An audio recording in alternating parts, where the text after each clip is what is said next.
No, it's actually it's poet to poet. I don't know what I was thinking of.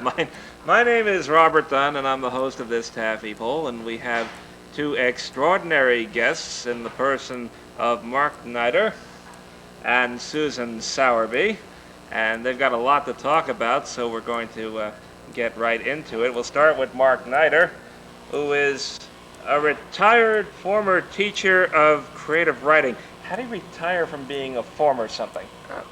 Well, there's a comma after retired. Oh, yes. Yes. I got to get my lenses changed. Let's see, you were... And I taught at City College. Which city? City. Oh, okay. At 137th Ah. Street and Convent Avenue, and I taught creative He writing. means New York, folks. Let's Right. see. It says here you were... I got to talk to my staff about this. It says you were a shoplifter. No, a ship fitter. I was both. Ah. I was both. But ship fitter, I stayed out of jail fitting ships.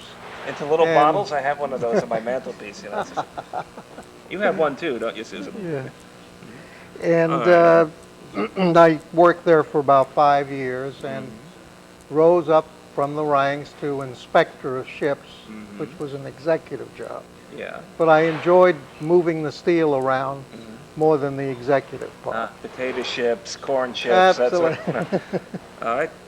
In terms of poetry, you have two books out. This one is called Hello, Goodbye, which is one of the world's shortest visits that I've ever heard of. And the other book is Talking Leaves, which would explain why the other visit was so short, because the minute you started talking about the leaves talking to you, people said, goodbye. Let's see, married 51 years? 51 years. Now there's job security, let me tell you. But one wife, not 3 or 4. Uh-huh. I'll buy that. 3 children, not 4, and 5 grandchildren, not 3. Right. Right. An inveterate collector of diseases, to the point of a disease. Old canes and walking sticks, what else do you... Well, I collect early American ceramics. I collect paintings, modern and contemporary. Yeah. And as you say, it's a disease. I collect everything, including old safety pins and straight pins. All right, and pin oaks, I suppose, which is what they make Pin oaks. Pin oaks, which is what they make the walking sticks out of. I rustle them at night. I steal them from my neighbors right off their lawn. Now, what about this, you do public housing for birds, it says here. I had a choice when I retired, either to build apartment dwellings for birds Yeah. or to write poetry. Which one? And and then I decided that over 50 years ago I had done a lot of publishing of short stories and poetry, and I said, let me see if I can still do it. And that was about 5 years ago. And it worked out. I managed to do both at the same time. See, birds like to steal the pages my poems are printed on, rip them up and make nests out of them. That's because you use rag paper, and they want to nest. And they have a rag on. How about a poem, Mark? You want a poem? Sure. Sure. Let's have a poem. Okay. Now, I'll have to change glasses. That's the first order of the day. I'll join you. And I feel that Oh, that won't work. I feel that I'm somewhat fortunate.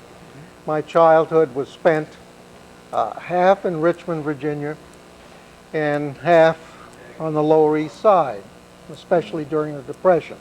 So there is a mixture. This first poem is called Broken Bikes. His eye in the gutter, not on heaven, mining the streets for silver foil, copper, lead, string, sometimes jewelry, money, old clothes, shoes, broken bikes and skates, humped over, slushing through snow, following rivulets, delighted with blockage at sewer mouth, playing out sinker line past subway grates, baited with gum, not for fish, but lovely shining coins lying in darkness. If lucky evading gangs, back with his fine to their tenement, 3 rooms sleeping 9, to help shore up his father's old world dream, the streets of America paved with gold. Lovely. Golden bicycles and whatnot. Well, we tried to do that too. Let's see. Is this what you write about as a general rule, or do you have a wide-ranging selection of interests? Well, it's amazing. It's very wide, very wide. I don't know whether you can tell from this selection, but it covers a great area. All right, let's have another one then. All right, while we're on my father, this one is called Dust, a closet. My father's case, for years unseen behind suits, coats, dresses of the living. Opened, I smelled my father's tobacco. In a side pocket, well preserved in time, a snapshot. All of us as children, and our younger mother, not as I remember. Cremated like him, reduced to ash, no smell of her, only a rush of love.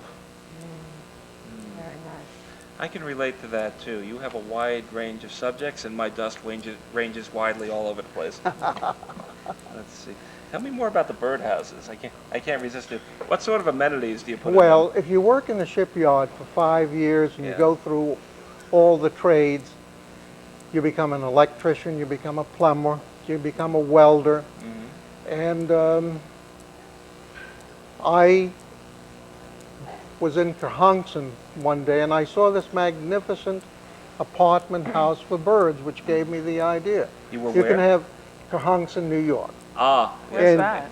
That's in the Catskills. yeah.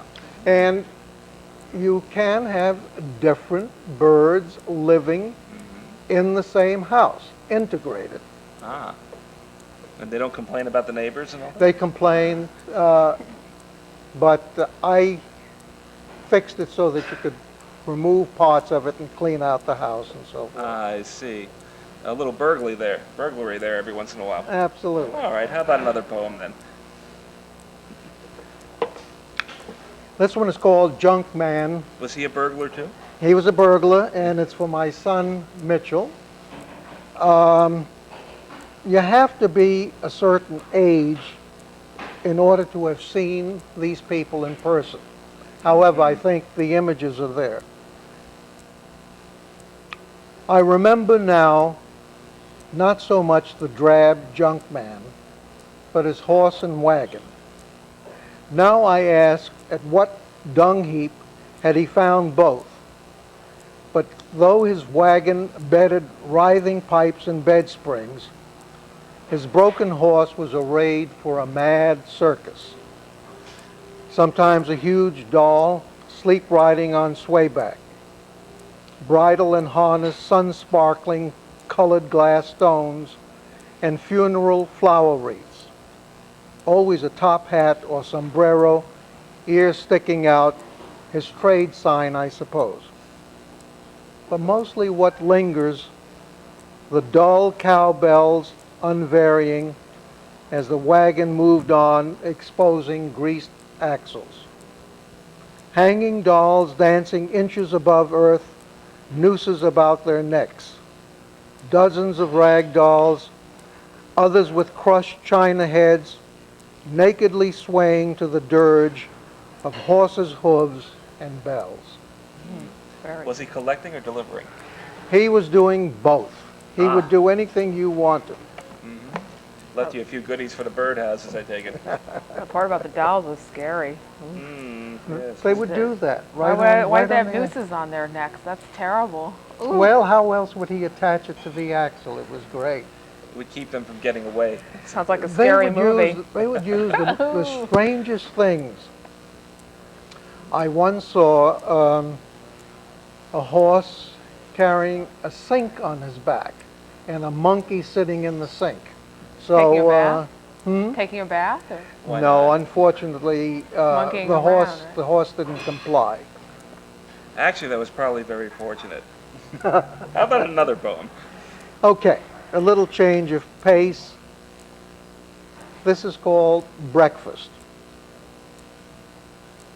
Before she was down, before the muffins in the pan, before brewing her special coffee, he had plucked the wilting roses from the vase, cut new, removing thorns, freshened the water, dropped in an aspirin, took his, and set the table.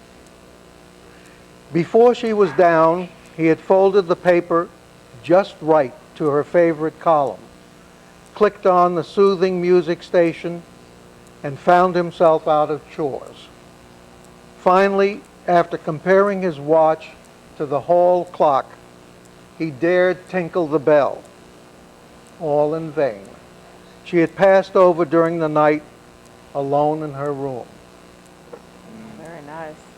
Yes, that is touching. You can clap if you'd like, Susan.